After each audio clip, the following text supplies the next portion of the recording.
টুনি ও তার মেয়ে টুকি সুন্দর একটি গ্রামে বাস করত।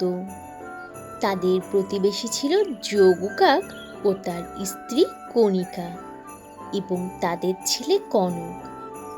একদিন সকালে, টুকি মা, তাড়াতাড়ি ঘরের দরজাটা লাগিয়ে দিয়ে বের হ, ভুট্টা খেতে যেতে হবে তো, দেরি হয়ে যাচ্ছে নাকি? আজ ভুট্টার খেতে অনেক কাজ আছে রে মা, আগাছাগুলো যে পরিষ্কার করতে হবে সোনা। মায়ের কথা শুনে টুকি তাড়াতাড়ি ঘরের দরজা বন্ধ করে দিল আর মাকে বলল, ঠিক আছে মা, আমি রেডি হয়েছি আর দরজাও বন্ধ করে দিয়েছি। আর বকো না, এবার চলো, জলদি যাই। তারপর মামি সেখান থেকে উঠতে উঠতে তাদের ভুট্টা জমিতে যায়।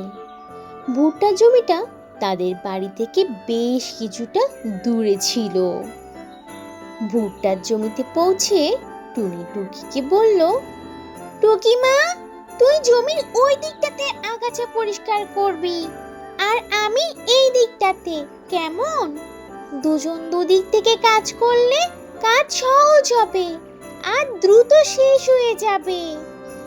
মায়ের কথা শুনে টুকি বলল, আচ্ছা ঠিক আছে মা, আমি ওই দিকটাতে যাচ্ছি, তুমি তাহলে এই পাশটাতে কাজ করো।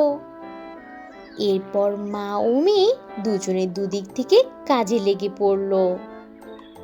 কণিকা ও যোগু টুনির বাসার কাছাকাছিই বাস করত। কণিকা তখন তার ঘর পরিষ্কার করছিল।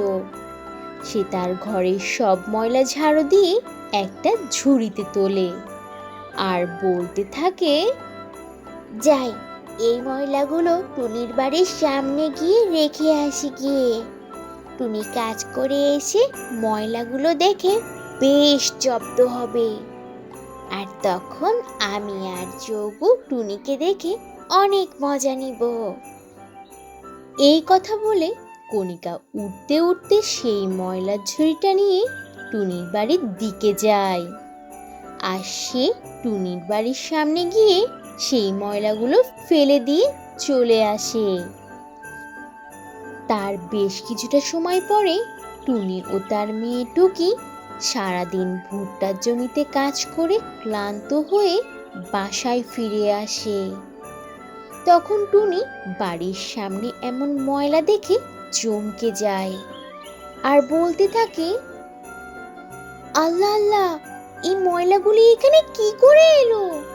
আমি তো সকালেই ঝাড়ু দিয়ে ময়লা পরিষ্কার করে গিয়েছিলাম, কি দুর্গন্ধ আসছে। তখন টুকি বলতে থাকে, মা, ওই দেখো, ময়লার মধ্যে কলার খোসা দেখা যাচ্ছে।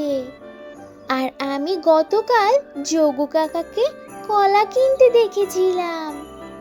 মা, মনে হয় কণিকা আন্টি এই ময়লাগুলো এখানে রেখে গিয়েছে। টুকির কথা শুনে টুনি তখন বুঝতে পারে আর বলে, তুই ঠিকই বলেছিস রে মা, কেউ কারো ঘরের সামনে এরকম ময়লা ফেলতে পারে? কি বিচ্ছিরি দুর্গন্ধ বের হচ্ছে, এভাবে কেউ ময়লা ফেলে? চল, আমরা এখনই কণিকাদের বাসায় যাব আর এই বিষয়ে কথা বলতে হবে, কিভাবে এমনটা করতে পারলো সে। এরপর টুনি ও টুকি উঠতে উঠতে কণিকাদের বাসায় যায় আর সেখানে গিয়ে দেখতে পায় কণিকা আগে থেকেই বাইরে বসে আছে টুনির মজা দেখার জন্য। তখন টুনি কণিকার কাছে জানতে চায়, কণিকা ভাবি, তুমি তোমার ঘরের ময়লা আমার ঘরের সামনে রেখে এসেছো কেন শুনি? আমি তোমার কোন পাকাদানে মই দিয়েছি বলো? তুমি সব সময় কেন আমার সাথে এমনটা করো? আমি তো তোমার প্রতিবেশী হই নাকি? আর আমি তো তোমার কোনো ক্ষতিও করিনি। তুমি আমার সাথে এমনটা করতে পারো না, বুঝতে পেরেছো? তাই বলছি, তোমরা এভাবে আমাকে জব্দ করা বাদ দাও, নয়তো খুবই খারাপ হবে কিন্তু, এই বলে দিলাম। টুনির এমন কথা শুনে তখন কণিকা বলতে থাকে, নয়তো কি খারাপ হবে শুনি? আর তাছাড়া তোর ঘরটা তো আমার কাছে ডাস্টবিনের মতোই মনে হয়, তাই আমি ওখানে ময়লা ফেলেছি, বেশ করেছি। তো যা করার কর গিয়ে। তোর মতো এমন ছোট্ট টুনি আমাকে হুমকি দিতে এসেছিস? তোর সাহস তো কম না। কণিকার এমন কথা শুনে টুনি হতবাক হয়ে যায়, আর কোনো কথা বলারই ভাষা খুঁজে পায় না সে। তাই সবশেষে টুনি বলে, ভাবি, তুমি এত নিচু মনের? সৃষ্টিকর্তা তোমার কোনোদিনও ভালো করবে না, তুমি দেখে নিও। এই কথা বলে টুনি ও টুকি মনে ভীষণ কষ্ট নিয়ে সেখান থেকে তাদের বাড়িতে চলে আসে। আর কষ্ট ভরা মন নিয়ে তারা সেই ময়লাগুলি পরিষ্কার করে। এভাবে আরো কয়েকটা দিন কেটে যায়। কিছুদিন পর টুকি তার মায়ের কাছে গিয়ে বলতে থাকে, মা, মা, আমার না অনেক মিষ্টি খেতে ইচ্ছে করছে, আমাকে কিছু টাকা দাও না মা, আমি গিয়ে দোকান থেকে মিষ্টি কিনে নিয়ে আসি। ও মা, দাও না, প্লিজ দাও, কয়টা টাকা দাও, মিষ্টি কিনবো তো। টুকির এমন বায়না শুনে টুনি টুকিকে কিছু টাকা দেয় মিষ্টি কিনে খাওয়ার জন্য, আর বলে, এই নে টাকা, সাবধানে যাবি আর সাবধানে চলে আসবি, এদিক ওদিক যেন ঘোরাঘুরি করিস না আবার। টুকি মিষ্টি কেনার জন্য টাকা পেয়ে যেন মহা খুশি। এরপর সে খুশি মনে বাজারের দিকে উঠতে থাকে। কিছুক্ষণ পর টুকি মিষ্টি নিয়ে বাড়ির দিকে উড়ে উড়ে আসতে থাকে। কিন্তু পথেই কনক টুকিকে দেখে ওর সামনে যে পথ আটকে দাঁড়ায়। তখন টুকি কনককে বলতে থাকে, কি ব্যাপার রে কনক, তুই এভাবে পথ আটকে দাঁড়ালি কেন? তোর সাথে আমি কোনো কথা বলতে চাই না, তোরা অনেক ঝগড়াটে।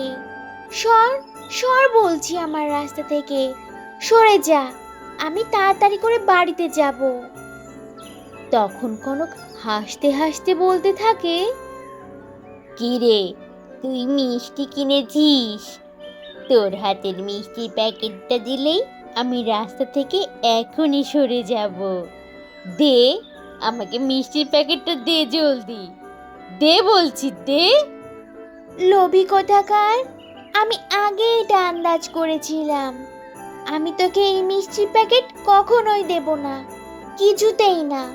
যা, যা, ভাগ এখান থেকে, শয়তান কোথাকার।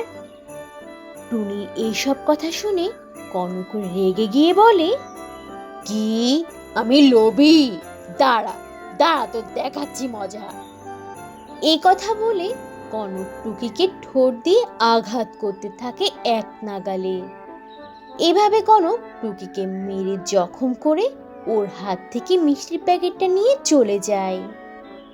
তখন টুকি সেখানে দাঁড়িয়ে কান্না করতে থাকে আর বলে, শয়তান, আমি এখনই মাকে গিয়ে সবটা বলে দেব। আমার সব মিষ্টিগুলো নিয়ে গেলি, আমি মার কাছ থেকে কত কষ্ট করে টাকা এনেছিলাম, আর আমাকে একটাও খেতে দিল না, সবটা নিয়ে চলে গেল। এই কথা বলে কাঁদতে কাঁদতে টুকি বাড়িতে এসে তার মাকে সবটা খুলে বলল। তখন টুনি টুকিকে সান্ত্বনা দিয়ে বলল, কাঁদিস না রে মা, ওই লোভী কনকের বিচার ওর বাবা মার কাছে দিলে ওরা উল্টো আমাদেরই অপমান করবে। তার থেকে তুই শান্ত হ মা, শান্ত হ, আমি তোকে কালকে আবার মিষ্টি কিনে দেব, তখন তুই মন ভরে খাস, আর সৃষ্টিকর্তা নিশ্চয় ওদের কঠোর শাস্তি দেবেন, তুই আর মন খারাপ করিস না মা। এই কথা বলে টুনি তার মেয়ে টুকিকে সান্ত্বনা দিতে থাকে। ওদিকে কনক টুকির কাছ থেকে কেড়ে নিয়ে আসা মিষ্টিগুলো সব একা একাই খাচ্ছিল আর বলছিল, আহ, কি যে স্বাদ, পেটটা একেবারে ভরে গেল, আর সাথে মনটাও। যাই, এখন বাড়িতে যাই। এই কথা বলে কনক সেখান থেকে বাড়িতে ফিরে আসে। মাঝরাতে সবাই যখন ঘুমিয়েছিল তখন কনক হঠাৎ ঘুম থেকে উঠে কাঁদতে থাকে আর সে তার বাবা মাকে ডাকতে থাকে, বাবা, মা, ওঠো, জলদি ওঠো, আমার অনেক পেটে ব্যথা করছে। আহ, আমি আর সহ্য করতে পারছি না, মরে গেলাম। মা, বাবা, জলদি ওঠো। কনকের চিৎকারে হঠাৎ যোগ ও কণিকার ঘুম ভেঙে যায়। তারা উঠে দেখে কনক কান্না করছে। তখন কণিকা কনককে বলে, কনক, বাবা আমার, কেন রে, তোর পেট ব্যথা করছে কেন? তুই কি খেয়েছিস বল তো আমাকে। আরে বাবা, শান্ত হ, শান্ত হ সোনা আমার। তখন কনক তার মা ও বাবাকে বলে, আসলে মা, আমি আজকে টুনির কাছ থেকে মিষ্টি কেড়ে নিয়ে খেয়েছি। আজ অনেকটা মিষ্টি খেয়ে ফেলেছি মা, তার জন্য আমার এখন খুব পেটে ব্যথা করছে। অতগুলো মিষ্টি হয়তো একবারে আমার খাওয়া ঠিক হয়নি মা। ওরে মা, মরে গেলাম, আমাকে বাঁচাও মা, বাঁচাও। কনকের এইসব কথা শুনে তখন কণিকা বলে, নিশ্চয় ওই ছোট্ট টুনি মিষ্টিতে কিছু একটা মিশিয়ে দিয়েছে যাতে আমার ছেলের এমন করে ক্ষতি হয়। যোগু, তাড়াতাড়ি চলো, এই মাঝরাতেই ওই টুনি আর টুকিকে মেরে তক্তা বানাবো। আমার ছেলের ক্ষতি করার সাহস আমি ওদের বের করে দেব। এত বড় সাহস ওদের, ওরা কোথায় এত সাহস পাইলো বলো তো?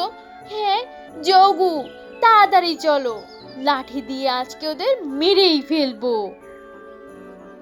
এরপর কণিকা ও যোগু টুনির বাসায় গিয়ে ও দরজাতে লাঠি দিয়ে ইচ্ছা মতো পেটাতে থাকে আর চেঁচামেচি করে টুনি আর টুনির মেয়ে টুকিকে ডাকতে থাকে।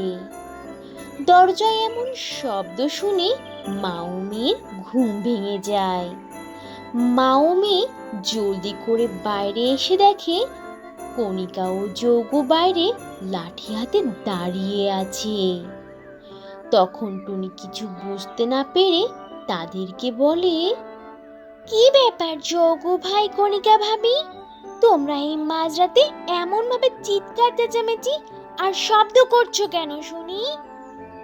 দিনের বেলায় কি তোমাদের অত্যাচার করে মন ভরে না? হ্যাঁ? তো বন্ধুরা, এই ছিল আজকের গল্প।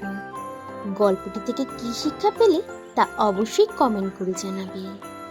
আর ভালো লেগে থাকলে একটা লাইক করে দেবে। আর এখনো যদি চ্যানেলটি সাবস্ক্রাইব না করে থাকো তাহলে এখনই লাল রঙের বাটনটি চেপে চ্যানেলটিকে সাবস্ক্রাইব করে দাও আর অল দিয়ে নোটিফিকেশন প্রেস করে রাখো। তাহলে বন্ধুরা, আজ এখানেই শেষ করছি। আবার দেখা হবে নতুন কোনো ভিডিওতে, নতুন কোনো গল্প নিয়ে। সে পর্যন্ত তোমরা সবাই ভালো থাকবে আর নিজেদের প্রতি খেয়াল রাখবে। আল্লাহ হাফিজ।